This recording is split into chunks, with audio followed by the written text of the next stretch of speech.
So what can you do now? Number one, go get the tools. If you need help with that, send me a message. Information's down below. Um, but go to Amazon, find the best quality things that you can find and that you can afford. Go to your local sporting goods store. They typically don't have this kind of stuff, but Rogue Fitness is great. Amazon works great for this. Write out the routine. Literally get out pen and paper, not a phone on your computer. Write it down. You will commit it to memory way better if you write it versus type it or just try to memorize it. Don't do that. Don't leave it to chance. Write it down. Start committing. Set an alarm, but plan out each and every day, when are you going to do this? 20 minutes to go through this routine or as much of the routine as you possibly can, and be committed to working on yourself every single day for self-maintenance so that you can recover and start performing better than ever. And lastly, send me a message if you need more help. If you feel stuck, you're like, I'm not really sure how to apply this for my specific scenario, message me. I will help you. I'll get back to you within the next 24 hours from receiving your note, your message, and I will help you out. I will happily help you out. If that's all you need to get help, I will give you that help and so much more. But send me an email, ethan@ehmobility.com, or you can text, WhatsApp me at 07305 231 339. That is a +44 country code. I'm in the UK if you need that. But that's it. Make use of this. Go back through it, write down the routine, plug and play. The drills, what I showed here is just an example. There's so much more stuff, and you can see pretty much all of this, everything that you can do on my YouTube channel, so be sure to check that out. Hello there, everybody. Really happy to have you on board with this video today. We're going to go over how do I build my own rehab routine. So if you're getting this, you're more than likely going to be struggling with some sort of issue in your body, whether you have like an old running injury or from weightlifting, or maybe even just from lifestyle. We want to understand, how do I actually start fixing these problems? Because I don't want to be reliant on, for example, a physiotherapist have to work on me in order to make me feel better. I should be empowered to be able to do this stuff myself, because guess what? It's not hard. Being able to perform your own self-maintenance in the same way you take care of your own car. So if you have a car, you do things like change out the oil periodically, clean out the insides, change out to new tires periodically, things like that that help things to function and run smoothly. So what happens to a lot of people, metaphorically speaking, is that they never get their tires replaced. They get worn out. Eventually something tears, they break. There's a catastrophic accident soon thereafter. And then they will just blame this on age. They're just getting older. No, you didn't really properly maintain your own body. Human beings, we heal, right? And if I can spend just 20 minutes a day, then I can actually start to really make a lot of headway on a lot of old injuries and old chronic pain, even if this is stuff that you've been struggling with for the past 6 months or 6 years. It doesn't really matter. Your body heals. We just have to set up conditions to allow that healing to happen, because typically people are getting in the way of that. So who is this for? This is specifically for athletes. If you're not an athlete, this isn't really going to do much for you, because you're not focused on performance. You're not focused on getting better towards a goal, and that's who I want to be working with and addressing here. So runners, weightlifters, crossfitters, boxers, grapplers, etc. If you're an athlete, you're working with a specific sport, or even if just simple fitness is your gym, you want to be better at the fitness, not even applying that to a sport. That doesn't matter. That's wonderful. That's amazing. That's great. Then we can work with you. We can work on building up this rehab routine. All right. So, who am I? My name is Ethan Hammond. I'm a strength and mobility coach. I help athletes to recover from injuries, ignore the typo there, and chronic pain so that they can get back to their sport with sustainability. I'm all about sustainability. I'm all about people, adults getting into their 30s and beyond and still feeling like, hey, I can still be a runner, because being a runner is not destroying my body. Too many people feel like they can't run anymore because the running will hurt them. No, the abuse and the built up stress that you have in your body, that's what's causing you harm. But we're going to talk about that. So when I say sustainability, I mean without having fear of re-injury or breaking down as you get older. And I want this video here to be as simple and accessible and straightforward as possible. Meaning any athlete can quickly watch through this. I'm going to make this as quick as I possibly can and make it as accessible as I can to as many people as possible. You should be able to go through this and be like, okay, I have this basic format. I can just simply write down, This is the format. These are the specific drills. This is what I'm going to do. 20 minutes a day. Boom, done. This isn't about me, however, this is about you. So let's move on. This presentation has 4 main parts. Number 1, understanding the 4 categories of dysfunction to ensure that you're doing the right type of work. If you can understand what kind of dysfunction you have, meaning the pain, the stiffness, the weakness that you have. If you can categorize that correctly, you can go see the right professional for this. Understanding the basic rules of rehab work. If you follow the rules, things work and things work well. The basic format of a rehab routine. So what's like the basic schedule of it, so to speak, and then simple drills for a high quality rehab routine, or simple ideas for a high quality rehab drills. So what are some examples of things that we can do? And then we can play around with that. Always have a sense of play with this stuff. So number 1, the 4 categories of dysfunction. If you understand this is one of the most powerful things for lay people to understand. So if you're not a physiologist or a therapist of any kind, you need to get this. This is so incredibly important. Number 1, pathology. Are you in pain? Is your lower back hurting because you're sick?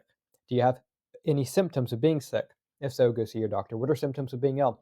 Nausea, sudden weight loss or sudden weight gain, sudden changes in your bowel or bladder function. You have night sweats, you have dizziness, you feel sick. If that's the case, go see your doctor.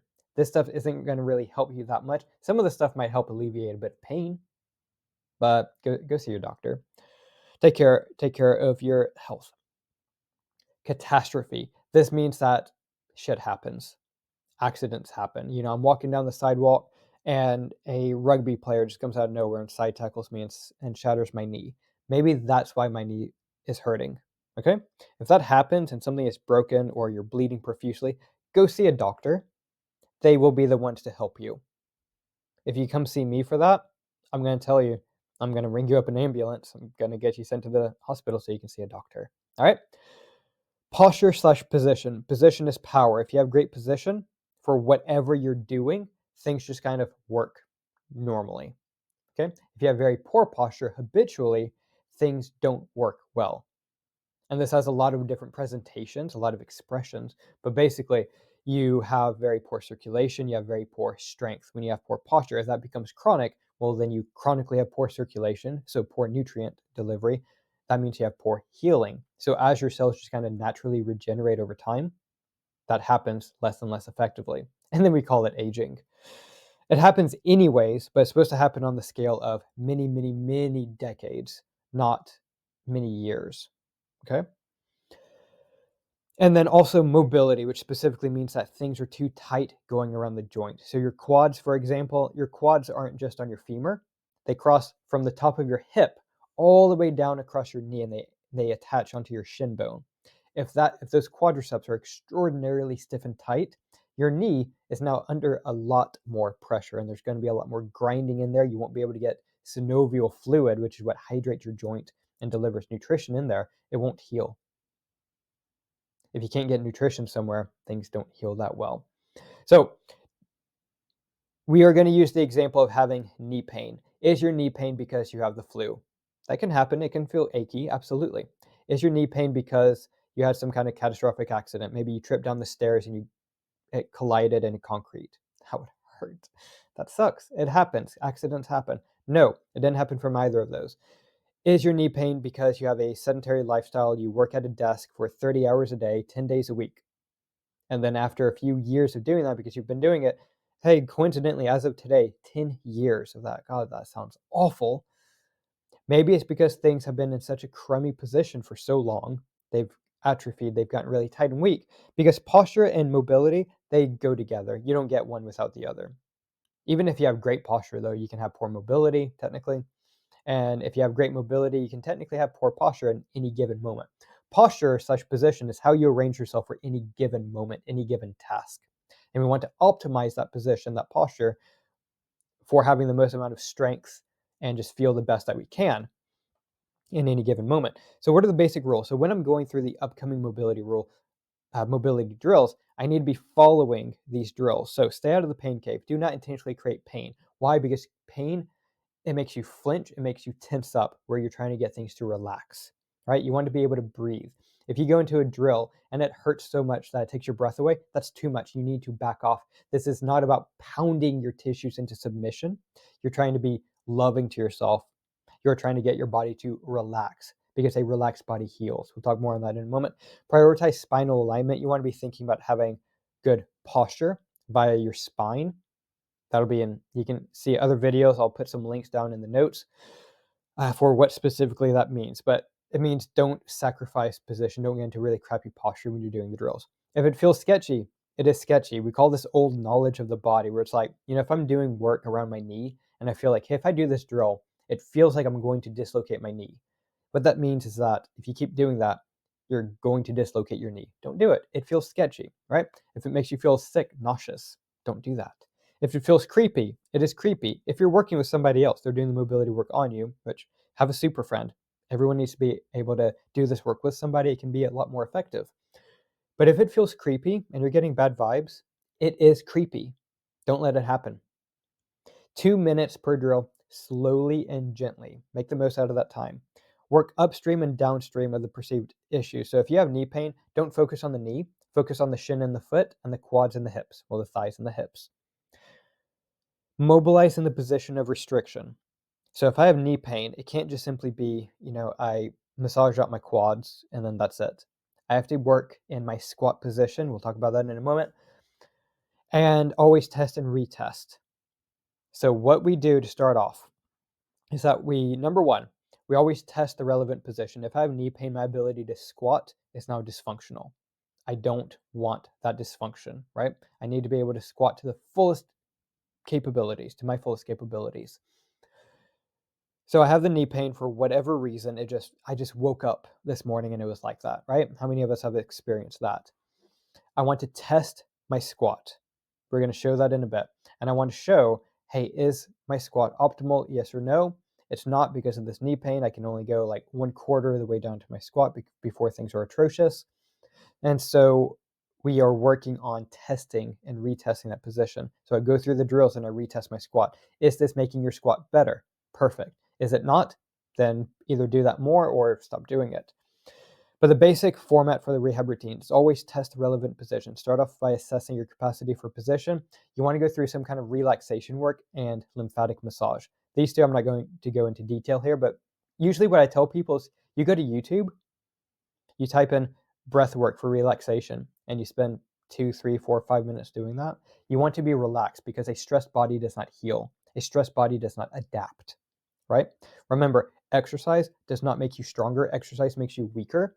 It's the recovery, which you have to be relaxed for, that makes you stronger. Okay, that's important. And then you have your mobility work, the actual mobility drills. And then you have relatively appropriate strength training. I'm going to give you guys one example for knee pain. So here's an example sequence. Say we have a knee problem. We test your squat. Or I'll just back up and go via the text here. Let's say we have a knee problem, you have knee pain, there's knee swelling, maybe even some bruising. Most important part is that you cannot squat well. We do not focus on the pain, we focus on the performance. The conversation can never be, is there pain? Yes or no? Because you can take drugs and block out the pain and think, oh, there's no problem. Yes, there's still a problem, and it's going to be worse when the pain drugs filter out of your system. So we want to say performance. Are you performing at the best of your abilities? Yes or no? Example sequence for the squat. First, test and retest the squat. Relax and go through a lymph massage with your massage gun. Highly recommend that. Massage upstream and downstream of the knee. Banded distraction on the ankle and the hip. We'll talk about that. Floss upstream and downstream of the knee. And then banded split squats with appropriate resistance. So here's the thing. You can apply this basic format to anything. If you have neck pain, test and retest your overhead position, which is going to impact your neck a bit. Or just simply say, hey, I cannot do a full head circle. Easy. Relax and go through a lymphatic massage. That's always the starter. Massage upstream and downstream of the neck. So like the back of your head and your upper back, chest and shoulders. Banded distraction on your neck and probably your lower back as well. Floss. You can floss like your upper arms. That's probably not appropriate for neck issues. And then we can go through a banded exercise for that as well. Bands are important for this. Here are the tools that you need to have. So this is a exercise resistance band. It's not like a surgical hose kind of thing. It's more of a heavy duty, like the thing that you can do assisted pull-ups with. You need a massage gun, voodoo floss, a cordless ball or a Pilates ball, and massage therapy balls. Not lacrosse balls, Now, those hard, spiky balls, they are massage balls. They're made for human massage. Either acupoint or yoga tune-up balls I recommend. Okay, so now let's go through all of this stuff in minimal detail because I need you guys to be able to just take this and carry on with it. We don't need to go into a lot of detail. So first thing is examine your squat. We want to be using a gold standard. The biggest things that we're looking for in the squat is that you can squat with your feet flat on the floor, with your feet perfectly parallel. I don't care how you normally squat in the gym. For this specific example, we want to keep the feet as perfectly parallel as possible. We want to be taking the knees out. Now, your feet will probably spin out a little bit. You can actually see my right foot there as I was squatting because I'm fairly aggressively shoving my knees out. It will spin out a little bit. That's fine, but as much as possible. Okay, so go through the squat. Let's see how low you can get. Let's see how well you can keep your feet flat on the floor without assistance. Let's see how well you can drive your knees out. So we're looking to improve those things. Here are your example drills. Foot massage. You take one therapy ball. You can use a foam roller. That's fine. It can work. And you're going to massage out your foot. Nice and easy. Now remember, for all of this, it's 2 minutes slowly. Notice the speed. I'm not rushing through like I'm, rolling out dough. I'm not making scones here. I'm trying to create some massage, which should be delicate and slow. Do the same thing across the shin. All right, so we're thinking from the bottom of the knee to the top of the ankle. Get your single massage ball. Foam roller can work. Therapy balls are always better than a foam roller, by the way. You can tote them up to have them function more as a foam roller, but they have much more utility, and they typically tend to be a lot better for creating the massage effect. But yeah, massage out the shin, massage out the quads. So working from on top of the knee up to the top of the hip. What I typically recommend, two ways of doing this, guys, because the quads tend to be really sensitive on people. You can lay down on your front, like I'm doing here, and just roll up, down, side to side, every direction. You can even pick your foot up and down, so you're bending at the knee, and that will stretch the muscles out over the balls. So yeah, I'm doing that there. If that's excruciatingly painful, no matter how delicate you're trying to be, sit down on your butt with your legs out in front of you and just use your hands to manipulate the balls. That will work out really well for you. You can do a hip distraction. I'm not going to get into how this works, just understand that it does work. Have a band, an exercise band mounted onto something so stable that you will never move that thing, no matter how hard you pull it. So it needs to be like a drilled into the floor pull-up rig or a squat rig or something that's just rock solid stable. It will not get pulled off.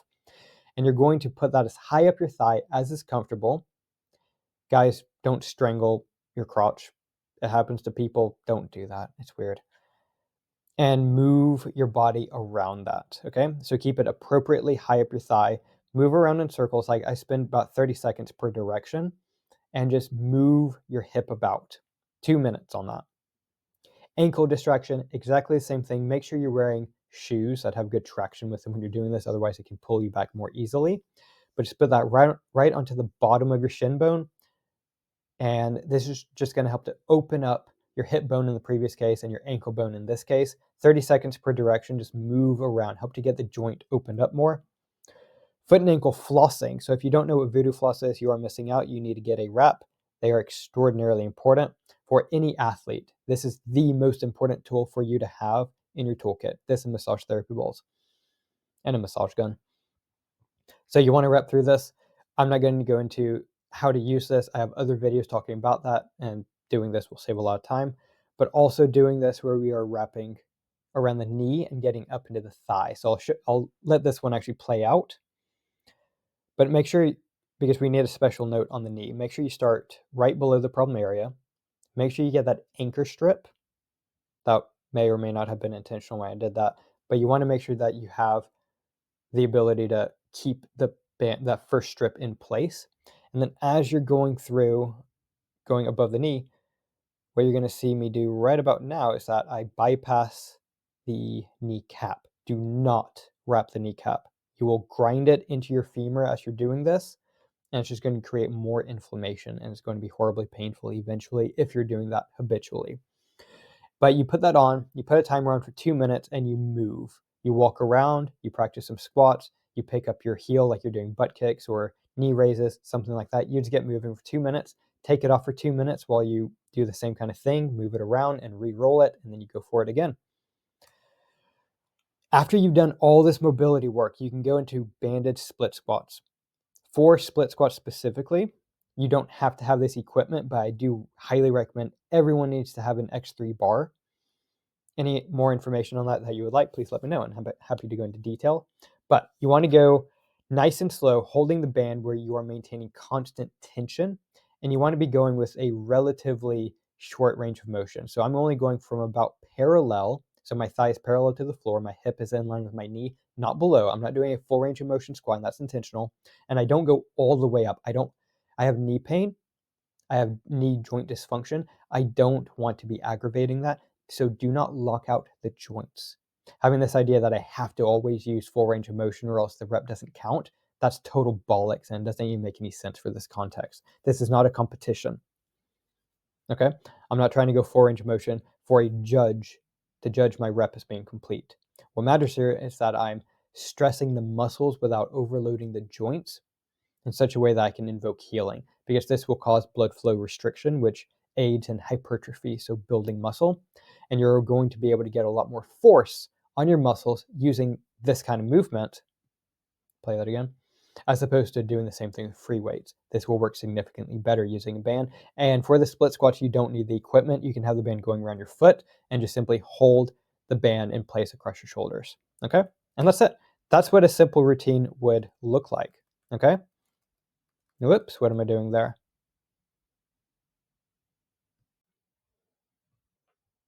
So what can you do now? Number one, go get the tools. If you need help with that, send me a message. Information's down below. But go to Amazon, find the best quality things that you can find and that you can afford. Go to your local sporting goods store. They typically don't have this kind of stuff, but Rogue Fitness is great. Amazon works great for this. Write out the routine. Literally get out pen and paper, not a phone on your computer. Write it down. You will commit it to memory way better if you write it versus type it or just try to memorize it. Don't do that. Don't leave it to chance. Write it down. Start committing. Set an alarm, but plan out each and every day, when are you going to do this? 20 minutes to go through this routine or as much of the routine as you possibly can, and be committed to working on yourself every single day for self-maintenance so that you can recover and start performing better than ever. And lastly, send me a message if you need more help. If you feel stuck, you're like, I'm not really sure how to apply this for my specific scenario, message me. I will help you. I'll get back to you within the next 24 hours from receiving your note, your message, and I will help you out. I will happily help you out. If that's all you need to get help, I will give you that help and so much more. But send me an email, ethan@ehmobility.com, or you can text, WhatsApp me at 07305 231 339. That is a +44 country code. I'm in the UK if you need that. But that's it. Make use of this. Go back through it, write down the routine, plug and play. The drills, what I showed here is just an example. There's so much more stuff, and you can see pretty much all of this, everything that you can do on my YouTube channel, so be sure to check that out.